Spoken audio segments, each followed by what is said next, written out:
MPSCची तयारी करणाऱ्या लाखो विद्यार्थ्यांसाठी आत्तापर्यंतची सर्वात मोठी बातमी आहे. MPSCने परीक्षा पद्धतीत आमूलाग्र बदल करण्याचा निर्णय घेतला आहे. आता राज्यसेवा मुख्य परीक्षेतील वैकल्पिक विषय कायमचा हद्दपार झाला आहे. हा बदल नेमका काय आहे आणि याचा तुमच्या अभ्यासावर नक्की काय परिणाम होणार आहे? MPSCच्या राज्यसेवेसह गट ब, गट क पूर्व परीक्षा ऑनलाईन आणि वर्षातून 2 वेळा होणार आहे. तसेच 2619 पदांची भरती देखील होणार आहे. चला एक एक करून सविस्तर जाणून घेऊयात. 2027 पासून राज्यसेवा मुख्य परीक्षेत आता वैकल्पिक विषयाचे 2 पेपर असणार नाहीत. आत्तापर्यंत उमेदवारांना 250 गुणांचे 2 पेपर द्यावे लागत होते, ज्यामुळे परीक्षेत अनिश्चितता होती. आता ही पद्धत बंद करून सर्व उमेदवारांना समान संधी मिळावी यासाठी आयोगाने हा धाडसी निर्णय घेतला आहे.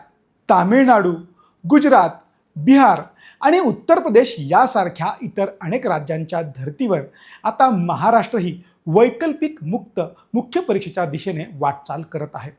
तर आता नवीन पॅटर्न कसा असेल? मुख्य परीक्षेत एकूण अनिवार्य 7 पेपर असतील. भाषा पेपर मराठी आणि इंग्रजी प्रत्येकी 300 गुण केवळ पात्रतेसाठी. निबंध 250 गुण. सामान्य अध्ययन GS 1 ते 4 एकूण 1000 गुण. या बदलामुळे मुख्य परीक्षेचे गुण 1750 वरून 1250 वर आले आहेत. मुलाखतीचे 275 गुण कायम राहणार असून आता एकूण निकाल 1525 गुणांवरून जाहीर होणार आहे. फक्त मुख्य परीक्षाच नाही तर पूर्व परीक्षेबाबतही आयोगाने एक मोठा दिलासा दिला आहे. आता महाराष्ट्र नागरी सेवा आणि गट ब व गट क च्या पूर्व परीक्षा वर्षातून 2 किंवा त्यापेक्षा जास्त वेळा घेतल्या जाणार आहेत. एवढेच नव्हे तर या परीक्षा आता ऑफलाईन ऐवजी ऑनलाईन पद्धतीने पार पडणार आहेत. वर्षातून अनेक संधी उपलब्ध करून दिल्याने उमेदवारांवरील मानसिक ताण कमी होईल, हा या निर्णयामागचा मुख्य हेतू आहे. लक्षात ठेवा, पूर्व परीक्षा वर्षातून अनेकदा होणार असली तरी मुख्य परीक्षा मात्र वर्षातून एकदाच घेतली जाईल. या नवीन बदलांमुळे संपूर्ण प्रक्रिया अधिक पारदर्शक आणि सोपी होणार आहे. तुम्ही कितीही वेळा पूर्व परीक्षा दिली तरी कोणत्याही एका परीक्षेत पात्र ठरलेले उमेदवार मुख्य परीक्षेसाठी ग्राह्य धरले जाणार आहेत. MPSCच्या या निर्णयामुळे विद्यार्थ्यांच्या तयारीच्या पद्धतीत मोठा बदल होणार आहे. आता फक्त विषयावर आधारित अभ्यासापेक्षा तुमच्या आकलन शक्तीवर आणि सामान्य अध्ययनावर अधिक भर द्यावा लागणार आहे. महाराष्ट्र लोकसेवा आयोगाने महाराष्ट्र गट सेवा संयुक्त पूर्व परीक्षा 2026ची जाहिरात प्रसिद्ध केली आहे. या प्रक्रियेद्वारे 2619 पदांची भरती करण्यात येणार आहे.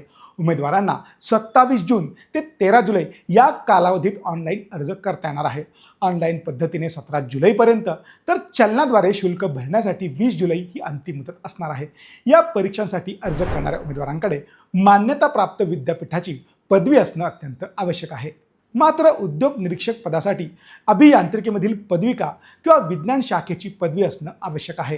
तसेच सहाय्यक मोटार वाहन निरीक्षक पदासाठी मेकॅनिकल, ऑटोमोबाईल अभियांत्रिकीमधील पदविका किंवा पदवी असणे बंधनकारक असणार आहे. उमेदवारांना मराठी भाषेचे ज्ञान असणे आवश्यक आहे. वयोमर्यादेची गणना 1 ऑक्टोबर 2026 रोजीच्या आधारावर केली जाणार आहे. आता सर्वात महत्त्वाची गोष्ट, MPSCच्या तयारी करणाऱ्या सर्वांपर्यंत हा व्हिडिओ नक्की शेअर करा आणि आमच्या चॅनलला फॉलो करायला विसरू नका. सोशल मीडियाच्या भाऊ गर्दीत विश्वासार्हतेने चकाकणारे नाव म्हणजे लेट्सअप मराठी.